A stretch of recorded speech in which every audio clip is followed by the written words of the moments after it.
Hi, I'm Gilbert Reyes, Hohner Accordion Brand Manager. Thank you for joining us for another episode of Hohner On Air. First, I want to thank you for following our program. The goal is not only to have conversations with artists who have made an impact on the music scene, but to showcase upcoming products that we will be launching in the near future. Today, we have a very special guest, the legendary Tejano artist David Lee Garza. As you well know, David has been the bedrock of the Tejano music industry and has not only created his own unique style, but has influenced and changed the Tejano music world forever. When people talk about Tejano music, David Lee Garza y los Musicales is synonymous with this genre. You can't have a conversation about Tejano without mentioning los Musicales. David, it's a great honor to have you with us today. Welcome to the program. Yes, pretty much. Thank you, Gilbert. Thank you very much for the invite.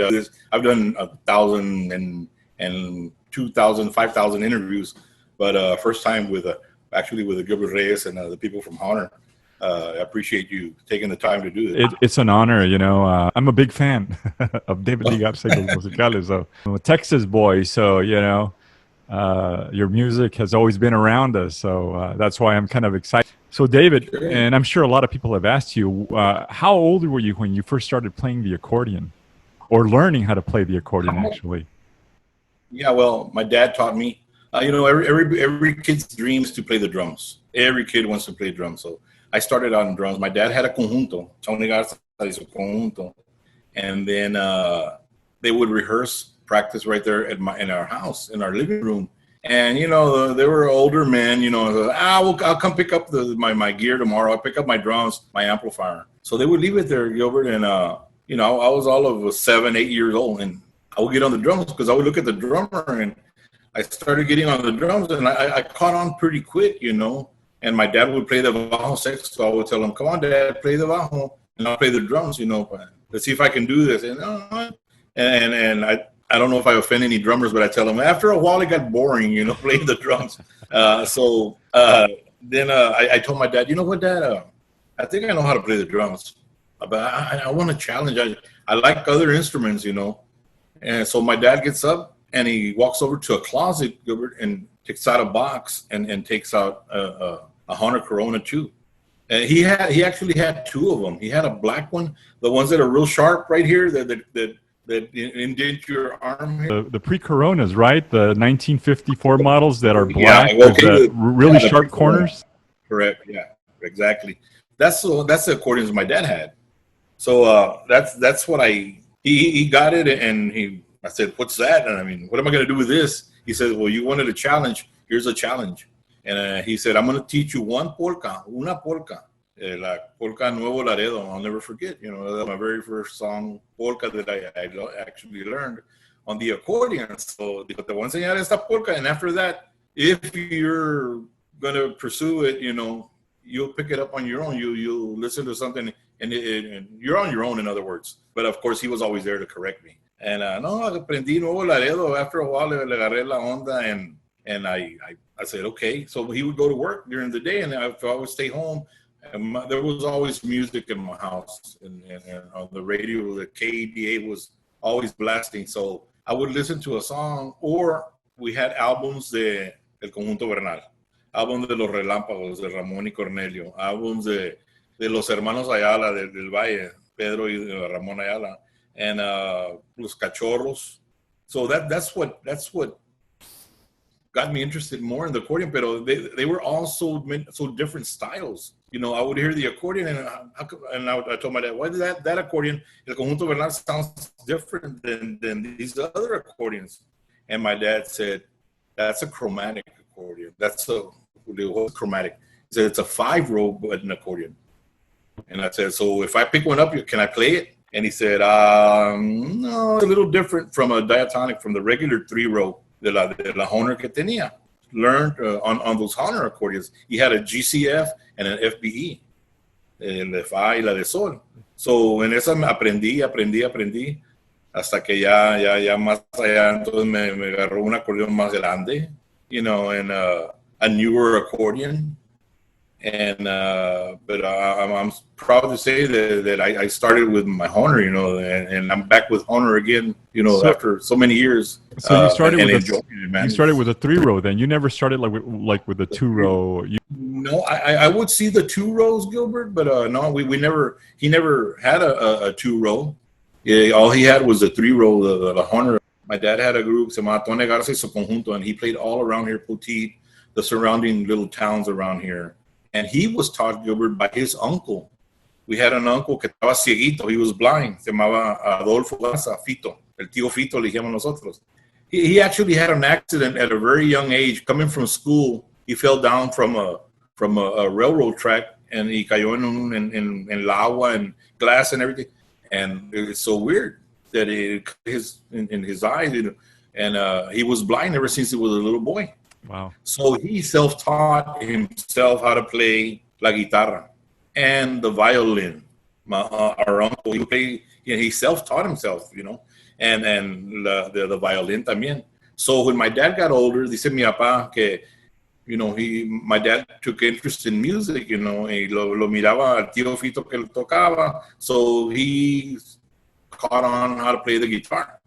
He never played the violin, but he played the guitar, and then after that, el bajo sexto, and then he picked up the accordion. My dad did, and he self-taught también. Él aprendió solo. So he always had a conjunto, or he would help other conjuntos out. They needed a bajo player. My dad would go play bajo. They needed an accordion player. He would play the accordion. His influences were basically the ones that you were just mentioning right now, with Paulino Bernal, Los Cachorros, and then, of course, not only those guys, but Valerio Longoria.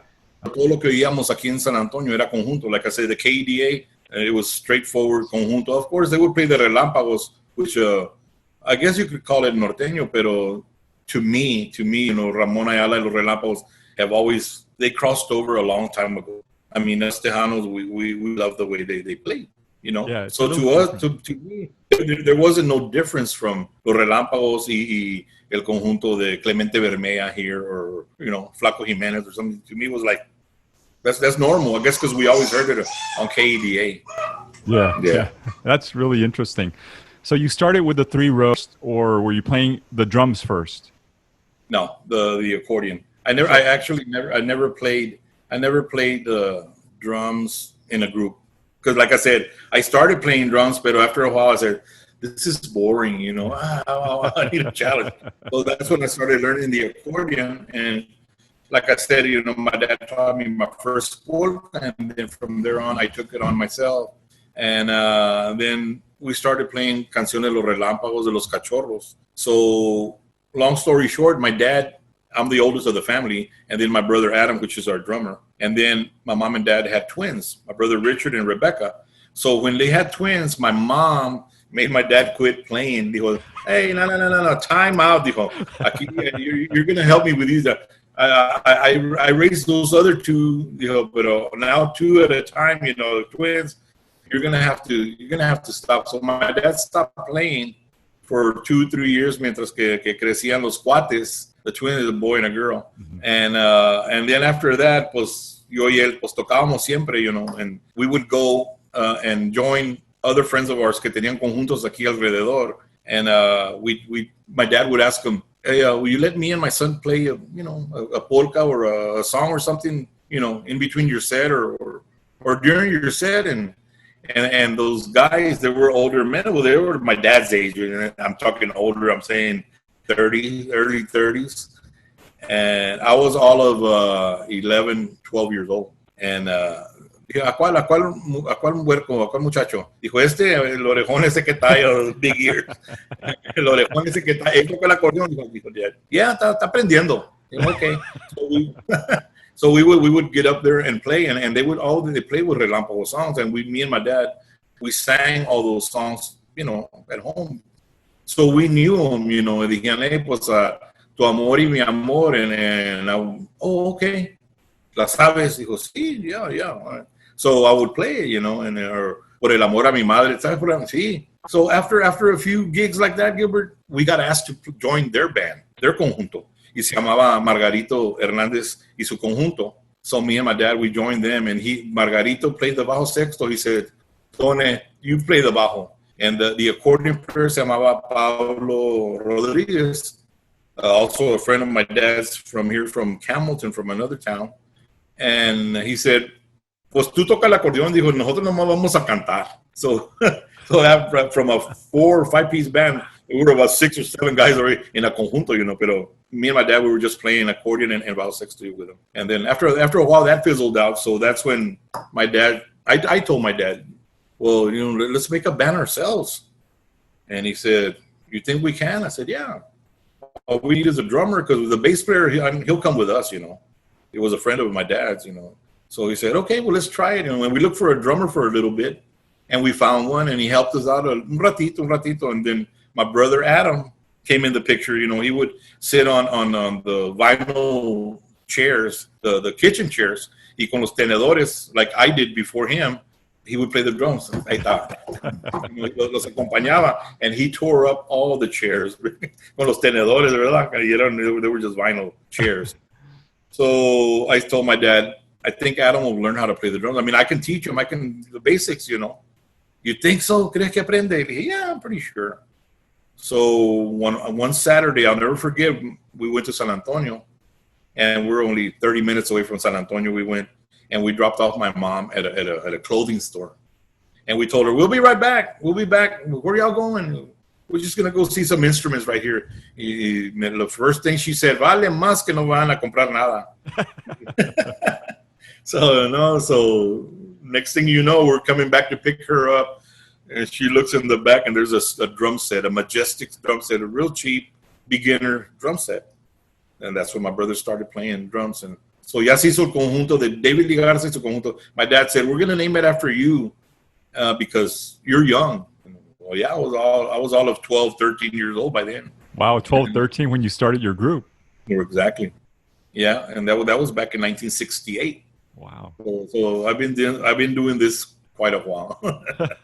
Yeah, so that's when the David Lee Garza y su conjunto started. Okay. And then from there we grew on more. We added more to the band. We added the guitar, a saxophone. Ya cuando we added all that, ya no éramos conjunto, Gilbert. We said, well, we're not a conjunto no more, and we named it actually David Lee Garza y su grupo musical, because we said we're not a conjunto anymore. And they said, okay. So, and then long story short, otra vez, we go record, and what's the name of your band? And we said, pues David Lee Garza y su grupo musical. No. The guy from Hacienda Records said, y'all need a name. Dijo, look at these other guys. Dijo, there's clásicos, there's los casinos, there's los buenos. Y'all need a name. And my brother Adam said, you know what? Pues ya hacemos grupo musical. What if we add ES on musical, and we're los musicales instead of grupo? We say David Lee Garza y los musicales. And the guy from Hacienda said, that's your name. So that's where we started. And that we started recording in 1977, 78. How old were you when you started Los Musicales then? I was 77, 78, almost 18 years old. So, and yeah. you were still playing the 3-row by then, or had you? Well, actually, I kind of graduated when I was 15. My dad always promised me, when I started playing the accordion, and I would ask him, how come that accordion, the Conjunto Bernal, sounds different from these? And that's when he explained to me that's a chromatic. We had a friend in Divine, Texas, aquí, los hermanos Rizos, y Cale se llamaba el muchacho Cale Rizo. He played the chromatic. And una vez vinieron a tocar aquí en Puti at the Salón Amaya, que había más antes aquí en Puti, y dijo, Dad, vamos a ver estos amigos, los Rizos, para que mires el acordeón, la chromatic. I got it, Gilbert, and I had to look at it sideways because it was so big. I had to look at it sideways, and I couldn't make nothing. No podía hacer ruido, nomás le picaba los botones, y me dijo el muchacho, no, este es diferente a la de 3 hileras, the 3-row. It's different. You're going to have to kind of like learn all over again. It's a different pattern. Well, it's totally different because now you have what was it, like 120 bass, and the Corona 2 only 12 basses? Right. And of course, nosotros, los Tejanos, no, there's not too many that use the bass, pero it looks impressive, ¿verdad? Yeah, you see all those bass. Well, wow, they look impressive. Yeah. I don't know how to play them, but they look nice.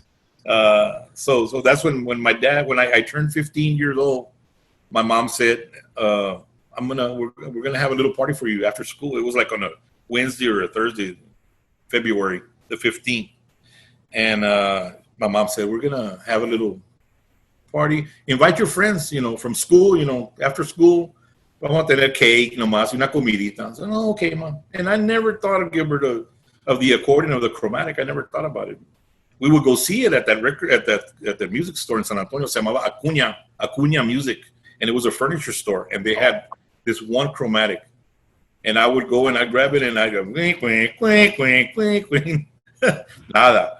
So when I turned 15 years old, and all my friends were there, well, we ate, and then we're going to do the cake. And my mom said, hold on. Your dad's got something for you. He brings out the box with a bow on it. I was like, what's that? And I saw Hohner on it. I said, oh, my God. Is that the chromatic? And my dad said, yeah. I told you when you turned 15 years old, I was going to buy you a chromatic, and here it is. So, oh, my God. Talk about a surprise, And my friends, my schoolmates, me miraban, you play accordion? Yeah, you seen me play. Yeah, but we didn't think we were serious. We thought you were just mess with it, because your dad's a musician. No, I like playing accordion. So I had to take on that, and learn on my own, because I told my dad, okay, teach me, Dad. And my dad said, you're on your own, buddy. I don't know how to play that chromatic accordion. So you learn on your own. So just by listening, I would put the records on de Bernal, de los Serrata, de los Buenos, and that's how I learned. How long did it take you to start playing tunes? I learned the first polka, el Toki Toki. I learned it like in one day, in una sentada. I figured it out, in one day. But then the rest, it took a little bit longer, because con el conjunto que tocábamos, because we weren't those. It wasn't David Lee Garza's just yet. We would play Conjunto Bernal songs, so I had to learn those on the chromatic. And of course, I've got a friend in Houston que me dice, David, cada quien toca lo que puede nomás, and le digo yo, you know what it is? I hear Bobby Naranjo play, or I hear Oscar Hernandez, two of my idols, and la chromatic, and I digo, why can't I make it sound like that? I'll play the song, pero to me, it doesn't sound like that, and I want to reproduce that sound. Digo, tiene que irse, if I don't play it like that, it's not right. Pero dice el muchacho se llama Andrés Nava, real good accordion player de Houston, me dice, no, cada quien nomás lo que toca, lo que puede, and that's it, Yeah, wow, that's pretty interesting. So then you learn how to play the chromatic, but you were still using the 3-row and the chromatic even when you started with yes. Los Musicales, correct? Oh, yes, correct. Yeah, I've always used a FBE and a GCF and the chromatic. Okay. And I get asked, a lot of fans, Mason, why do you reach over and get another accordion and you play that one, and then you get another one, and then you get that big old accordion, the big one? And I try to explain to them, they're just fans, they're not musicians. I explain to them, each song that we recorded, Los Musicales, has a different style, a different sound, so that's when I pick up the chromatic, se presta la canción que grabamos con la chromatic, se presta para eso. And then a Mujer Liberada, I get my G-Box, y esa Mujer Liberada se presta para la canción, Mujer Liberada. It wouldn't sound right on a chromatic. Cada canción tiene su estilito, and that's what I've always done, and some guys will come and tell me, no, es que como Joel Guzmán toca nomás con un acordeón, él puede tocar toda la noche con un acordeón. Yeah, he can. He's badass. He's great, man. He can. Pero yo no puedo tocar nomás con un acordeón. Yo necesito, la de sol y la de fa. And the chromatic, si no puedo con eso, es la chromatic. Los Tigres tienen 8. They have 8 on stage, so.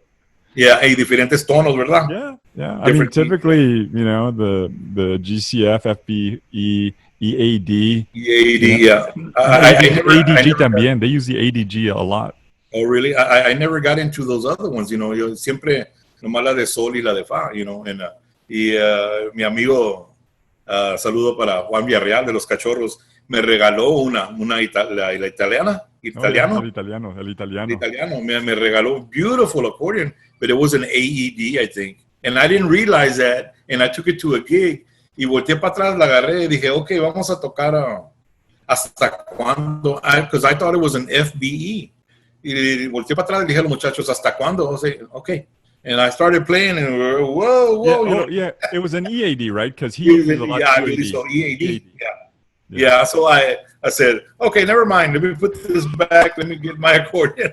Hey, pobrecito Juan, le dije, Juan, espénsame, le dije, pero no estoy acostumbrado a usar la acordeón, eso, el tono ese, se la voy a regalar para atrás. ¿No la quieres? Dije, no, de quererla sí la quiero. Dije, pero si usted la puede usar, o si usted se la puede, si la quiere regalar a alguien más, you know, go ahead. I mean, why am I going to have it here just sitting here? Yeah. No la voy a usar, you know, porque I don't know, nomás. Pienso yo que nomás con la de fa y la de sol y la cromática, para lo que tocamos nosotros, con eso es bastante.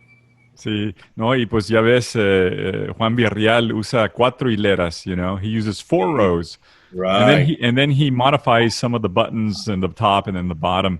Do you modify any of your accordions, David, as far as different style of tunings, or you just factory tuned? What do you prefer? Pretty much factory tune. Pero I like que se oiga bright. Yeah. Me gusta, si me toco un acordeón y se oye un poquito muffled, I'll take it to Gus, you know, le digo, Gus, esta no se oye como esta acordeón. No, yo sé que tengo que hacerle, you know, and he'll tune it up. Pero pretty much factory, and a lot of people would ask him, or go buy an accordion, and they would tell wherever they bought it, they would tell them, hey, I want an accordion that sounds like David Garza's accordion. Well, I can sell you this accordion, I mean, if I sold it to him, you know, but I don't know that it's going to sound like David, because David plays David, you know, and you're you. And they don't understand that. They think that they're going to buy an accordion and it has the same sound that my accordion has, that they're going to play like that one. You know, that's not what they were told anyway. I don't know. Well, that's always the case, you know. I remember when we did the Flaco Jimenez Signature Series, customer called in really mad. And I said, "What's the problem?" He says, "Well, I bought one of the Signature Series of Flaco, but I don't sound like Flaco." I'm like, well, that's going to take like 60 years. Yeah, it's like my Steve Jordan model. My Steve Jordan model, I said, all right. I always wanted a Steve Jordan model, and of course we did a little trade-off. And you got my first accordion that I learned, Nuevo Laredo. Yes. You have that accordion in your collection now, and I got the Steve Jordan model. And I play it, the Steve Jordan model, and it doesn't sound like Steve Jordan. Y me digo yo solo, nunca se oye como Esteban Jordán, because I don't play the style. Yeah. I want to play it so bad, pero no, digo, no se oye. Y toco una polka de Esteban Jordán, pero no se oye. No, you never sound like Esteban Jordán. But, you know, it's interesting because speaking of style, I mean, David Lee Garza y los musicales have their own style. It's really unique. So let's talk a little bit about that, porque, you know, I was having a conversation with a friend in San Antonio. I said, man, you know, it's really interesting that David Lee Garza, you've had how many vocalists in your band? I would say about, acá rato los cuento y mis temas uno y todo, pero there's about 8 or 9 different vocalists that have come through my band. So, and the reason we were talking about this is because, you know, typically the vocalist or a group is typically known because of the vocalist. You know, people talk about, oh yeah, you know, so and so, the vocalist, but you've had all these iconic singers that come through. Regardless of who comes in and who leaves, you guys have your own style and it doesn't change. And people know you because of you, not because of your singer. I think, well, we're family, of course. The rhythm section has a lot to do with it. My brothers, you know, my brother Richard on bass guitar, my other brother Adam on drums, and they're pretty tight. I mean, you'll ask any musician, and now those guys have been playing together for a good while, right? Because they're so tight, and they are. And we've always stayed the same, you know, basically the same. I've been either on keyboard player or I've had about 3 or 4 different keyboard players. Bajo sexto, my dad played the bajo sexto till he said, enough is enough. I just want to manage the band. I want to get off. So find you a bajo player. Juan Moreno played bajo with us for a little bit. And then Billy O'Rourke came in the band, and he was playing like acoustic guitar. And I had another guy guitar player, Mandito, que en paz descanse, Mandito Chief de la Garza. He passed years ago también, ¿verdad? Pero I had 3 guitar players on the stage y dijía Frank Zúñiga de La Sombra. Oye, vato, miré para allá para arriba y chinga, parece un Montepío ahí, vato. Le dije, ¿por qué Montepío? Dijo, 3 chingos guitarras. You got a lot of guitars. Oh, okay. So when Juan left, pues quedó Billy con la acoustic and Mandito with the electric, and Billy said, I want to play the bajo. He said, does your dad have an extra bajo? And my dad had like 3 or 4 bajos. And I said, yeah, I think he does, Billy. Talk to him. So Billy talked to my dad and told him, Tony, I'd like to buy one of your bajos. And can you teach me the basics, And from there, I'll take it on. And my dad taught him the basics, the first chords, and Billy's been playing the bajo sexto, man, for over 20 years with us now. Yeah. But most of your guys have been with you from the get-go, right? 20, 30 years? Yeah, well, a lot of them, yeah, exactly. Myself, Adam, we've been playing the same amount of years. Me and the drummer, my brother, 52, 53 years. Richard, my other brother, he came in later. He was all of like 15, 16 years old when he came on the band, playing the bass. I taught him a little bit on the bass. I told him, this is the basic for the bass, this and that, and listen to Bernal, listen to these guys, listen to. I'm a big Latin Breed fan, and I the bass always stands out to me, and if I had to do it all over again, I'd be a bass player. I mean, I think the bass has all the drive in a band, So Richard came in later, and then the rest of the guys, Gilbert, they're 20 years plus. The guys that I have right now, Danny Fernandez, keyboard player. John Cruz on the guitar, and Wowie Oscar came in like when Richard came in. So saxophone player, right? Saxophone player. Yeah, he with us since for about 40 some odd years. And your manager's been with you for a long time. Joey, our manager, he's been since about 91, 92. Okay. Yeah. So what do you think? I mean, like I said, you guys have your own style. I don't care who it is. It could be Emilio or the Jay Perez. Yes, all these great artists, and they've made great careers on their own.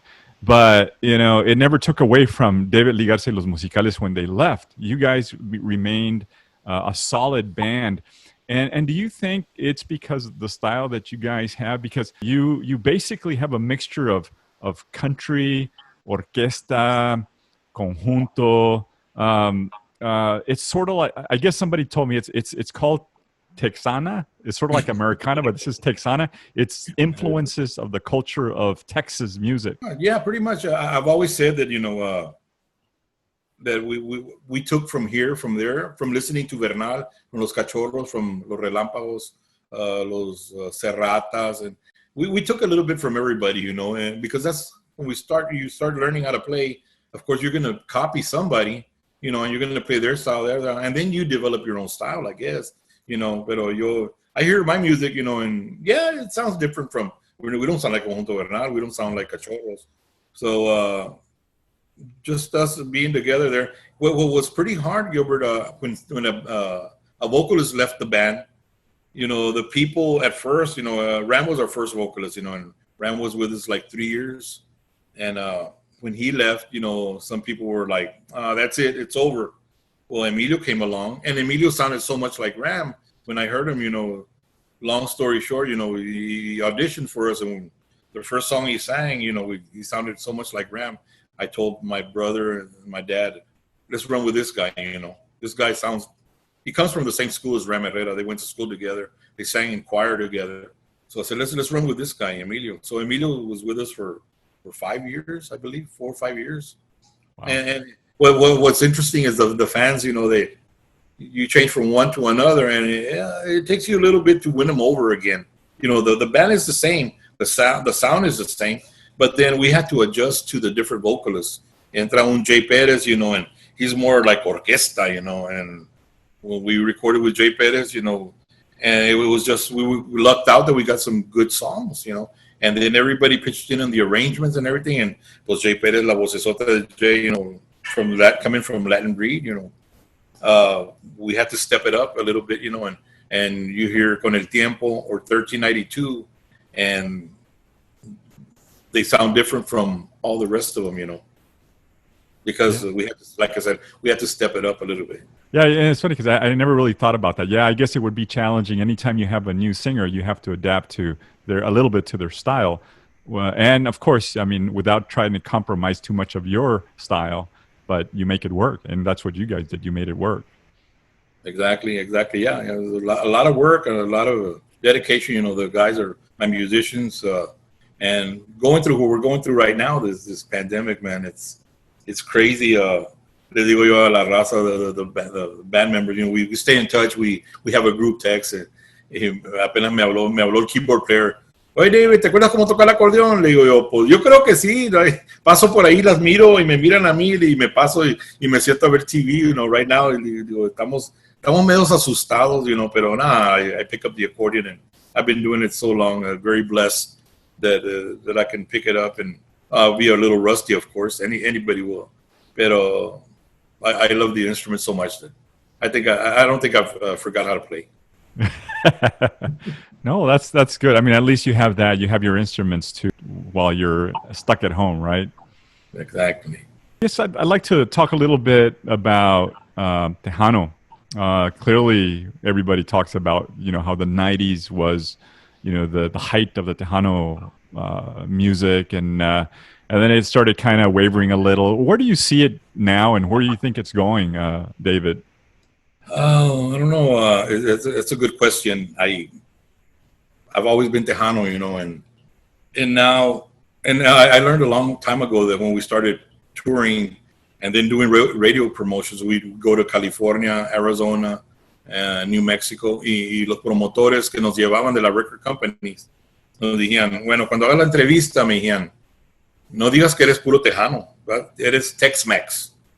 I said, tex-mex, yo soy Tejano, you know, yo toco música tejana. No, yo sé, nosotros sabemos, dijo, pero acá los de California medio como se ofenden, you know, porque you're bringing Tejano into their state. Dijo, they rather consider you Tex-Mex. So I said, oh, okay. So the first interview we go do, and we're doing it in Arizona or something. Y me dice the locutor, the DJ me dice, well, what kind of music do you play? Y yo, pues Tejano. Y me dice el DJ, oh, Tex-Mex. Dije, sí, Tex-Mex, es lo que tocamos nosotros. Tejano, Tex-Mex, dije, como le quiera decir. So that's one thing I learned a long time ago. So, pero Tejano, it's hard to say right now, Gilbert. I mean, there's very few of us holding up the flag. You know, there's very few that you can count them in on both hands. You know, but true Tejanos. You know, of course, a lot of bands they switched over to a little bit of norteño, which is fine. You know, I mean, the Relámpagos they did it all this time. You know, pero y entró Intocable, los duelos and stuff like that, and the young generation sees that and they consider that Tejano, which okay, you know, you want to consider that Tejano, fine, but to us old guys, it's like, okay, that's not Tejano, that's norteño. Clearly to us it's norteño. So like I said, there's very few of us, the Little Joes, Ruben Ramos, the legends, ¿verdad? Todavía andan ahí todavía, Freddie Martinez and those guys. They get together and they're keeping it alive. Nosotros, mi compadre Roberto Pulido, los clásicos, Gary Hobbs, the Desperados. I mean, like I said, there are very few of us that are true to Tejano still, you know. Of course, we go on and we record a little bit. Even the band says, well, let's try a little bit norteño style, but we're not norteño. And I tell them, okay, let's do a song kind of like that, pero it's not going to sound norteño. And we've done quite a few, you know, and everybody says, no, that's your style. Oh, okay, está bien, we'll take that, you know. We don't sound norteño, we're still Tejano, you know. So esta música Tejana, I mean, as long as we're here, I guess we're gonna keep it going. That's good, yeah, and I get it, you know. I mean, It's unfortunate that the market dictates everything. You know, what am I saying? Well, the market, for example, the owners of the radio stations, the TV stations, you know, they're going to sell what they feel sells, right? So that's why I hear a lot of people say, well, you know, why don't they put, you know, conjunto on radio or tejano? Well, because according to them, it doesn't sell. Is that correct? Yeah, well, of course, it's all on business. You know, to them, you know, the radio people, the big honchos up there, they say, you know, well, the music that sells right now that's being played is the one that sells. You know, the intocable and all that. They say because the people that listen to that, they don't go to HEB, they go to la whatever, you know, the las tiendas mexicanas. Right. You know, and that's one thing that I saw, you know, okay, they don't advertise a lot. You don't hear HEB on KXTN radio, you know, on the Tejano radio stations. You hear La Michoacana and stuff like that because los Mexicanos, and some Tejanos, of course. We like all kinds of music. I'm not going to say, oh, we don't like that kind of music. We do. We love it. Even us, que somos Tejanos, we embrace, you know, the relámpagos, the intocables, the duelos, you know, that kind of music. We embrace it, you know, it's fine. Pero la raza que los oye más a ellos son los que van y compran su mercado, su mandado and everything at the Mexican store. So I think the big people in radio, they say, you know, well, let's cater to them because they're the sponsorship. They're coming and buying sponsorship here on the radio station, you know. So that's what we need to cater. That's what we need to play. That's what I saw years and years ago, and it was like a cycle. Porque for a while, you know, hey, Tejano's going away. Here comes the orquestas coming back, and I said, yeah, you know that it's true, you know. The primero era puro conjunto, era orquesta, and then conjunto, and then orquesta y conjunto together. I would hear Sonny Ozuna had some recordings with an accordion, and I was like, wow, you know, una orquesta with accordion on it, you know, that's cool, that's good. Ruben Ramos, you know, had an accordion for the longest time. He still does, an accordion player, you know. So el estilo ese, you know, the Tejano is there, you know. It's not, hopefully it's not going anywhere, but like I said, but a few of us still holding onto the flag and saying we're Tejano, we're here. I don't know what's going to happen when Little Joe retires. You know, when Ruben Ramos retires, you know, you don't hear, and we're talking about this the other day, unos amigos míos músicos de Houston, and they said, you'll see a lot of kids playing accordion, young kids con sus la Hohner, la Corona, you know, aprendiendo y tocan el acordeón y muchos acordeonistas, but you don't hear a lot of young kids playing guitar, a bass, que digas tú, hey, did you check out that kid, you know, that he's a real good guitar player, you know, he plays guitar, or he plays bass, or he plays drums, you know. Once in a while you find a drummer, a young kid, and he plays all styles, which is great. Pero we're losing that, the guitar, the horns. You don't see nobody, you don't hear of anybody say, hey, did you hear that trumpet player, that young kid in that band plays Tejano and they play country, or they play norteño, they play mariachi music, but he's a good trumpet player or he's a good sax player. You don't hear that too much, you know. And I'm afraid that we're losing that. That was really big. I remember growing up in the Valley in Westlaco when I was a kid in the 70s, and you'd see, you know, Lino Bernal show and all these other shows with all the Tejano bands, and it was all of the, you know, the wind instruments were big. Hardly ever saw any accordion. Hardly ever.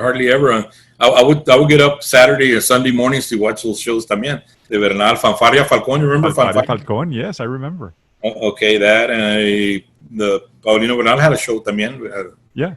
And aquí Rogelio, we went and did that show varias veces, aquí Rogelio, you know, in the Valley, and yeah, there was estas orquestas, and I think sometimes I'll just be here at home and I start Googling where are where are they now? ¿Dónde está la orquesta esta, you know, whatever happened to this guy that used to sing, you know, and you know what was really interesting too is because when I was in high school there in Westlaco, a lot of the kids that were in high school band that played the trumpet, the sax, the trombone, a lot of these kids were like eager to go join a a Tejano band. It was interesting because I would see it and they would talk about it, and yeah, I'm going to go play with this Tejano band, and I'm like, you don't see that anymore.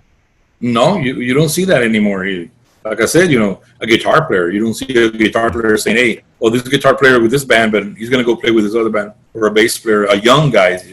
Casi no se mira, muy raro. Because we grew up in a different time, right? And then seeing all of a sudden an assembly, a high school assembly in the valley, and they have accordion, and it's amazing how it's changed so much since I was growing up.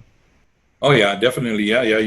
You can Google it right now. You on YouTube. They're on YouTube, I believe. Es una escuela allá en el valle, and el dijuntito Benny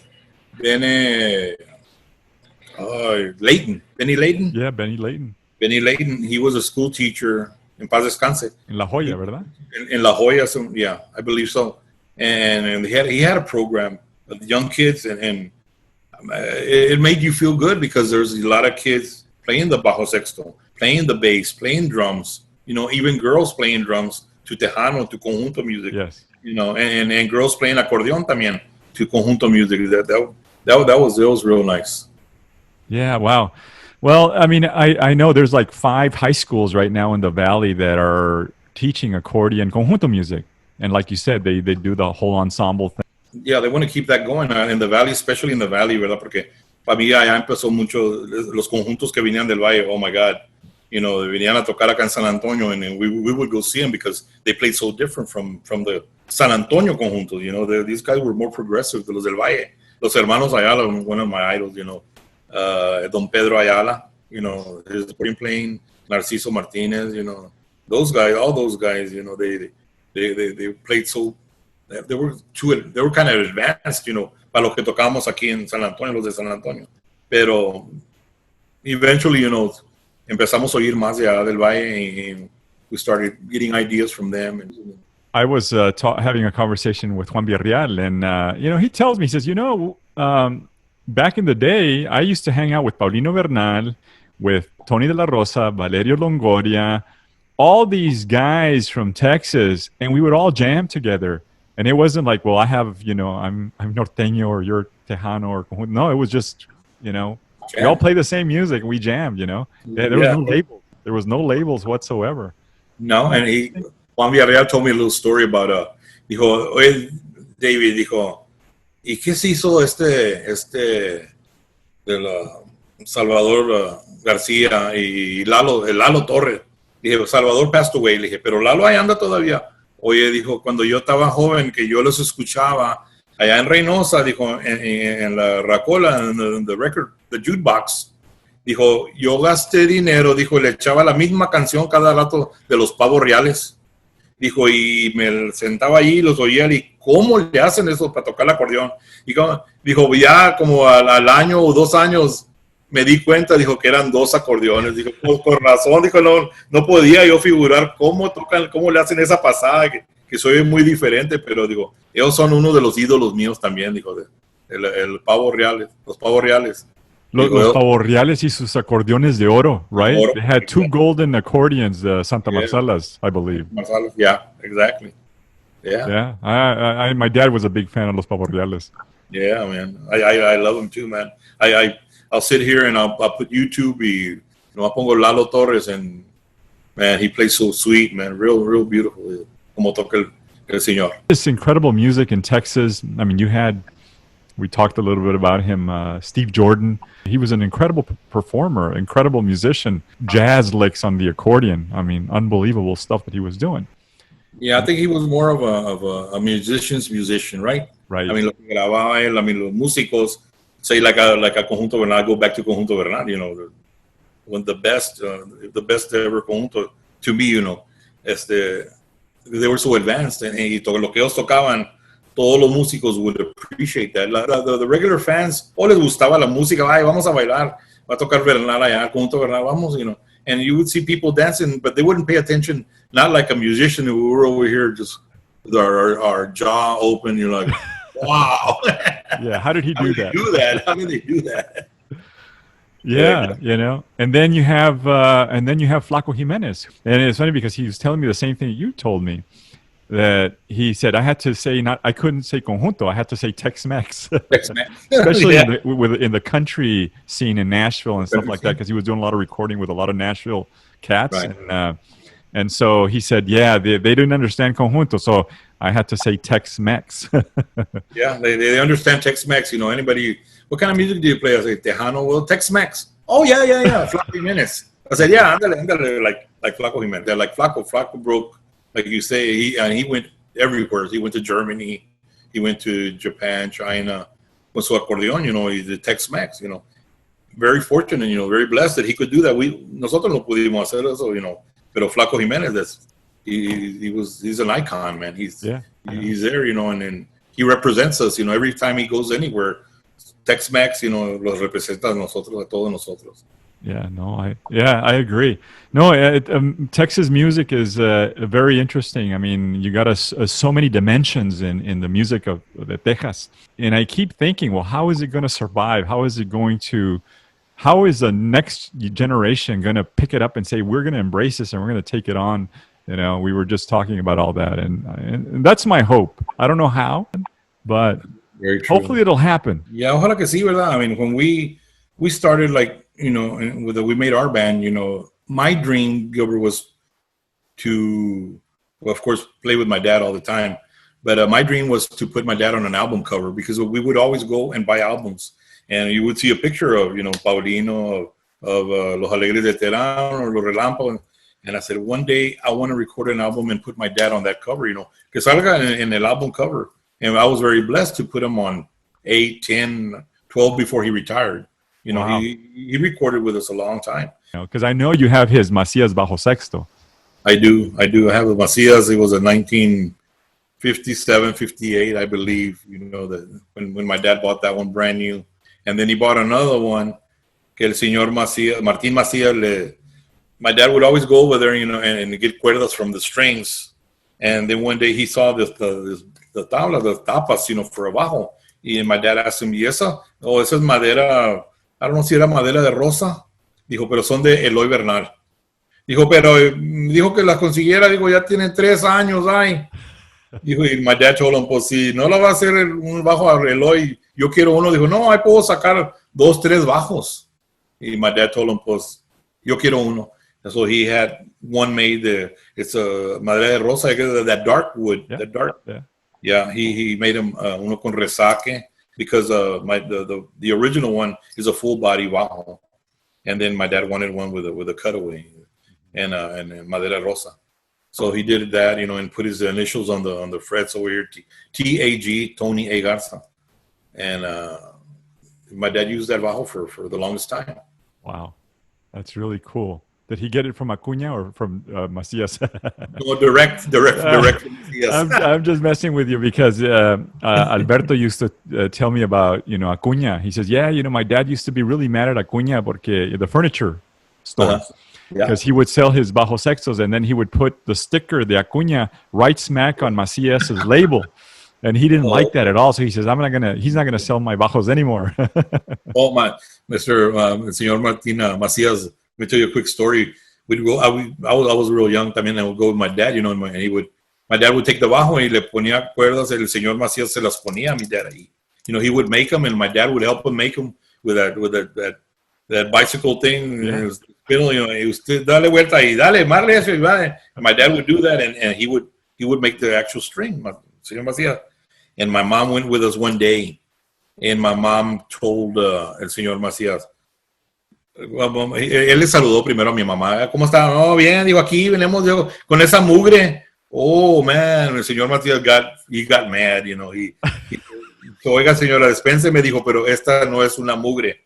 Dijo, mire todo las horas que hago yo para hacer un bajo sexto, eso, para que usted le diga mugre, esta no es. Oh, my mom said, I'll never say that again, He was very proud of him, because and he said, this is your husband makes a living using esta mugre, le dijo. Well, you're very fortunate to have met Don Martín Macias. Yeah. Oh, yeah. He would make that glue that he used. You would see the pots there, and I was like, what is that? And that was the glue. He would make his own glue. He made his own glue. Yeah. Wow. Unbelievable. That's Yeah. amazing. Amazing stories, man. You should write a book, David. I started, but I'm stuck right now when I was 15 years old. I started. I actually started because everybody tells me you need to write a book because you know a lot of history, and I said, I do, but man, I'm just lazy, man. I should have been doing this all this time that we've been off. That's what I should be doing. Get on the computer. Like I said, I started it from as far as back as I can remember, and it's telling the story about my dad, my uncle, teaching my dad, and going to school and being best dressed. I was like the best dressed in school because of the music, Gilbert. When we first started, we started with David Garza y su conjunto, but we started playing on weekends, and mostly weekends, like either a Friday or maybe just a Saturday night. But the first gig that I remember getting paid as, David Garza y su conjunto, and my dad, of course, was the manager. He collected and everything. It was $18. Wow. $18 for the whole band. And my mom always dressed us up. She's very proud that we played. I mean, she didn't like it at first, but then she was very proud, and she would go out and buy us the new shirts, the pants, bell bottoms, pants, the high shoes and everything. I mean, we were dressed to the T, man, back in the day. And I would go to school and I would dress like that. And one day, this school teacher, Miss Welch, me acuerdo de ella, she made me stand up on a desk, because everybody had the individual desk back in the day. She made me stand up on the seat of it. David, stand up on your desk. I said, what do you mean? Stand up right there. And because I had those bell-bottom pants. And she told the class, you see them? See what he's wearing right there, little bell-bottom? That's the future. And everybody, all the kids, they used to wear just regular Wranglers, like boot cut Wranglers, And she kind of embarrassed me, But then, I don't know why I was embarrassed because I was wearing it. But she said, see, these are called bell bottoms, And you know who brought those over here? She said the Beatles and all that movement, that's when everybody started wearing bell bottoms and these Beatle boots and this and that. And I said, she was right, I said, yeah.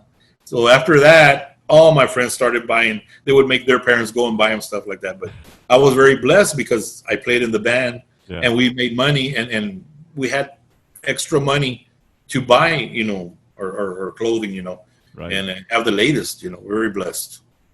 I would sit outside with my dad before he passed, and I told him, Dad, if anything, the beautiful memories that we went through, the things that we went through, they're just beautiful memories, and that we can always say we did that. It was a learning experience.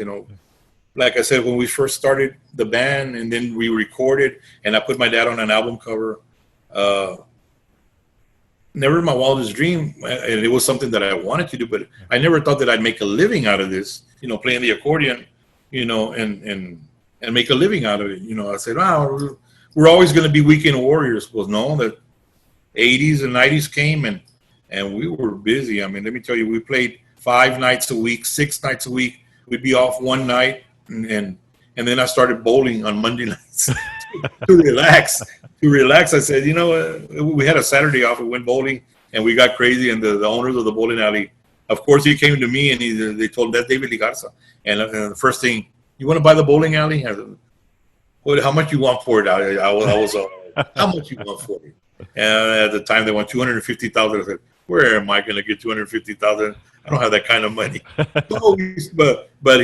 then they invited us. Well, y'all need to bowl on a league. And we said, what's that? It's a bowling league. It's on Monday night, And I said, I told the guys in the band, hey, let's get a team together. I mean, I know we're together all week, but we can relax. We can drink some cold beers and have a good time.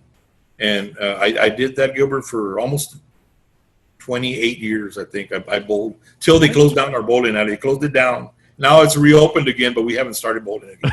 So that was my relaxation there on Monday nights. But then we go out back on the road Wednesday, Thursday, Friday, Saturday, Sunday. We're off Monday and Tuesday maybe. But never in my wildest dream did I think that I would make a living out of this. I would see other bands, the Conjunto Bernal, the Relámpagos, and then, man, that's all they do. They don't have a job. No, that's all they do. Oh man, that's what I want to do. Yeah, So I was very blessed to be able to do that. Very, very. That's awesome. Well, no, incredible stuff that you've done. You've created something really unique. So I commend you for that. So David, before we take off, how about maybe I don't know, just a quick little jam on your accordion? Just show us a couple of riffs here and there. It doesn't have to be the whole song. Just Okay. maybe. I just happen to have a box right here.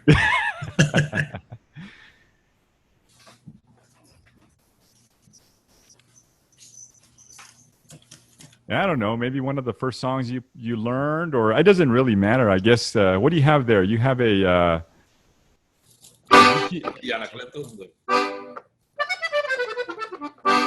the GCF. GCF, This is yes. the very first polka that my dad taught me.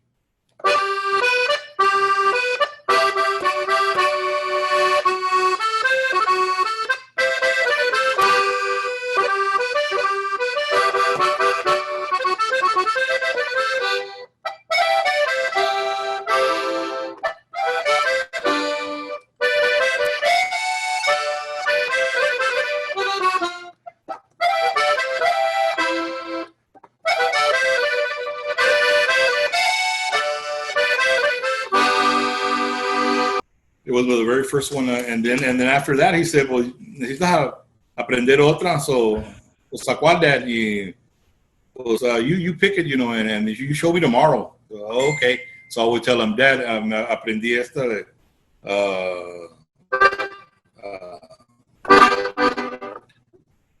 de Paulino Bernal, I would,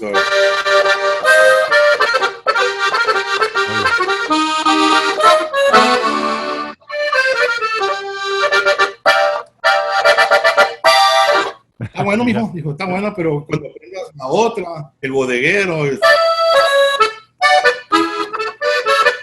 ya cuando aprendas esa, entonces eres acordeonista. Oh my God.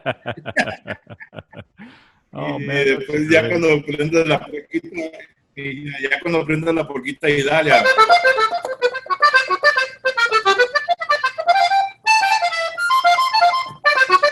Ya cuando aprendas esa, entonces eres acordeonista. Yeah. Dije, Dad, I'm never going to be an accordion player, according to you anyway.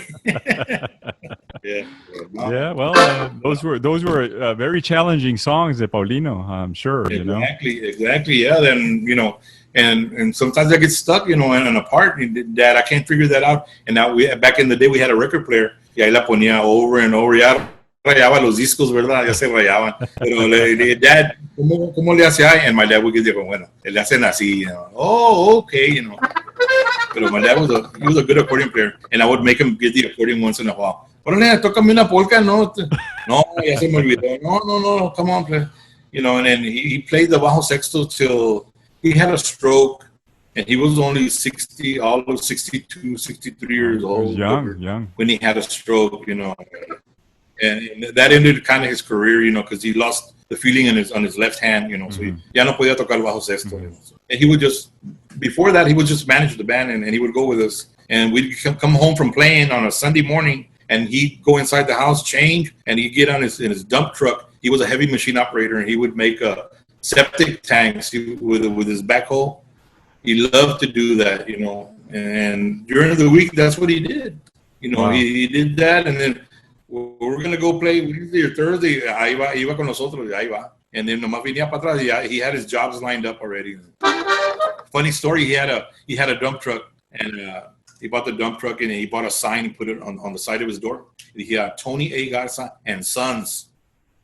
Well, none of his sons would ever go with him. He would always take my grandpa and another friend of ours. He was actually a roadie. He would go help him throw the grade and everything, and just help him do this and that. We wouldn't go. And this guy, my Greg Poth, he had a plumbing company, and my dad wasn't licensed, so my dad would do the jobs through him. And that Greg Poth le dijo a mi papá, Tony, what's that sign say? And my dad told him, oh, you can't read or what? It says Tony A. Garza and Sons. Dijo, if I were you, I would just put Tony A. Garza and nada. Because the sun was there. and nada. Oh, He was a white guy. That's great. Nah, if I were you, I'd take him next time. Just put nada. Thank you very much for taking the time, man. And thank you so much, Gilbert. I appreciate you very much. La familia, the Hohner family, thank you so much for embracing me and bringing me onto the family. I'm very blessed. Like I said, I'm very blessed for my career, for having friends like you, friends like Hohner. Thank you all very much. I appreciate that. And all the fans, of course, the fans of Los Musicales. That's what's kept us going. Everybody asks, well, what's your secret? And I said, well, besides us being family, and it's hard being family and having a band. I don't know if you know that, but it is hard. We're very blessed to have the fans that we have, because every time we start a new época de los musicales, a new vocalist, or we start something new, the fans have always been there. So very blessed. Well, it's an honor to be working with you, David. By next year, I hope we're in a better place, and then that way we can continue, those projects that we've been wanting to do. So thank you very much, and may you and your family. David Garza Accordion would be. That's what I'm thinking. David Garza Accordion would be nice. There you go. A David Lee signature series, right? Right. That would be nice. That would be really nice. I agree with you 100%. Well, you and your family, man, be safe, and hopefully, like I said, we'll see each other again soon. Sure. Thank you very much, and thank you, everybody, all the fans and everybody tuning in. Thank you so much. Be safe. Take care. Thank you. Adios. Adios.